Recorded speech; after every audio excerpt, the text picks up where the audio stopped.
How can good just exist? Good could possibly, because I don't know if there's a God or not. But I mean, if there is such a thing as a God that is out of time, like that is eternal, why can't other concepts like good just be out of time and eternal, just a thing that exists like God? Okay. Sir, good is an intangible value. You cannot see good. You can't see God either. Exactly. You cannot measure good, right? You can't measure God. It could exist eternally, just like it could just be God.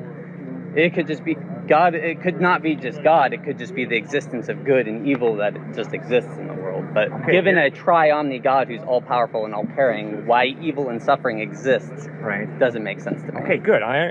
You hang with me and we'll go. If he's as powerful and caring as he says. In order to understand goodness, there has to be a mind. This tree has no understanding of good.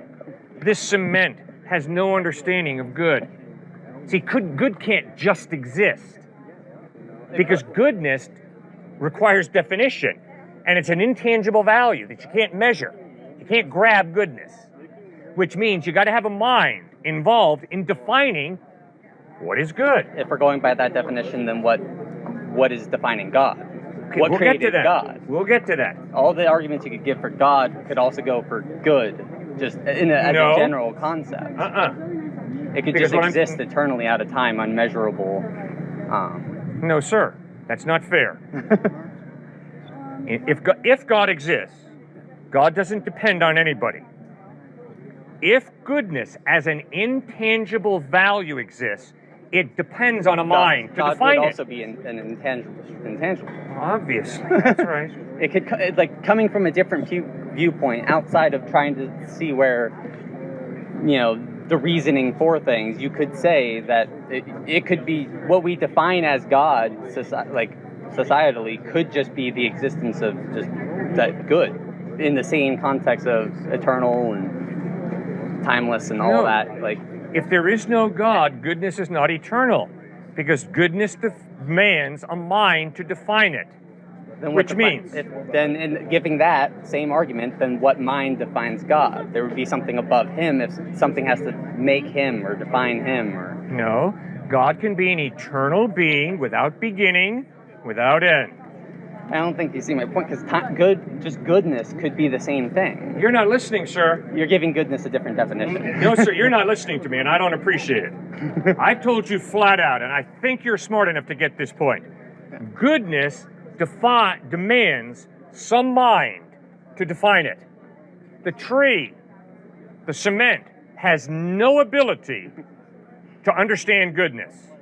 You've got to have a mind. Do you see that, or do you disagree with me?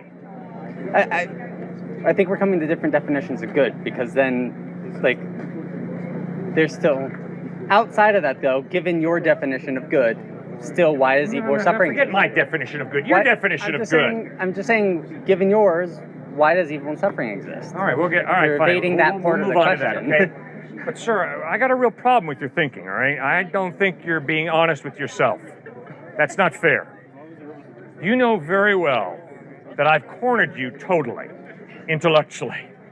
You know very well that you cannot have goodness without some type of mind to create and define it. It's impossible. This does not define goodness. That does not define goodness. And that camera does not define goodness. And your glasses do not define goodness. Neither does your shirt, your pants, or your sneakers. You've got to have a mind to define goodness. Sorry, you have no option intellectually. This has nothing to do with God. It has nothing to do with Jesus. It has to do with simply thinking fairly. All right, moving on to next. Okay, but your point is, okay, but if this good God exists, why is there evil and suffering? It's real simple, sir. If an all-powerful God chooses to partially limit his power by giving you a free will, by giving me a free will, then if I go up to her, slap her in the face, and say, God made me do it, what am I? A liar. A total liar. God gave me a hand for a purpose, to respect this woman, to love this woman. But because I have a free will, I don't have to respect her, I don't have to love her, I can steal her backpack, I can smack her around, I can abuse her. And if anybody says, God made me do it, they are a liar, flat out. So, why does evil exist? Evil exists because God limited his power. He's all powerful, but he limited his power by choosing to give her a free will, me a free will, all of us a free will. Does that make any sense? It kind of answers it for humanity, but suffering also exists just in the animals. Good. Like, why does a zebra deserve to get its throat crushed to death by a lion? Like, Good. how is that caring or just? Like, coming from a Christian standpoint, we have sinned as humans. Coming from the Christian standpoint, so we are, we have free will and we can make mistakes and all that. Yep. But why not? Why have animals just, not have their perfect little ecosystem where nothing has to suffer and only humans suffer? Very good. Now we're thinking, all right? So, Genesis chapters 1 and 2. God creates a good world. God created this and God saw that it was good. God created that and God saw that it was good. God created this and God sees that it's good. So when God created, he did a good job. No evil. But Genesis chapter 3 records how human beings rebel against God. And one of the consequences of human beings telling God, get lost, get out of here, is God honors our free will, takes a step back from planet Earth, and nature unravels. And so you're absolutely correct, sir. Animals suffer. I have suffered. We all will suffer. Not because God is sicking us, but because God created a world with free will, people with free will. We chose him to tell him to get out. When he gets out, chaos fills the gap. Genetic breakdown, death occur. Because humans decided to reject God, God punished the animals. One of the consequences... It seems uncaring and unjust, given a triune God. No, it's an issue of consequences. Who put Texas State together? Did they do it last summer? Well, the consequence should go to the humans that did it. You don't punish someone else for somebody else's misdoing. That would be a nice way for things to happen. But unfortunately, because I have free will, if you're a husband and I smack you around, it might affect how you treat your wife when you go home tonight. It might affect how you treat your kids when you go home tonight.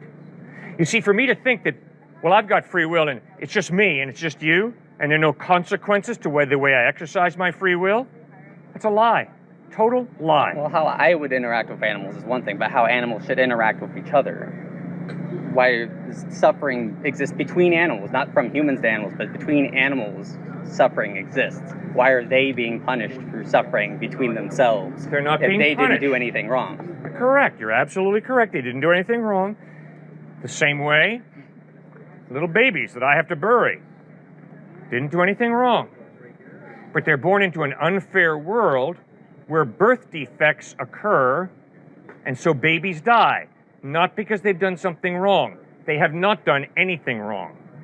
But they are born into an unfair, unjust, messed up world. Thanks for raising those issues. Yes, ma'am.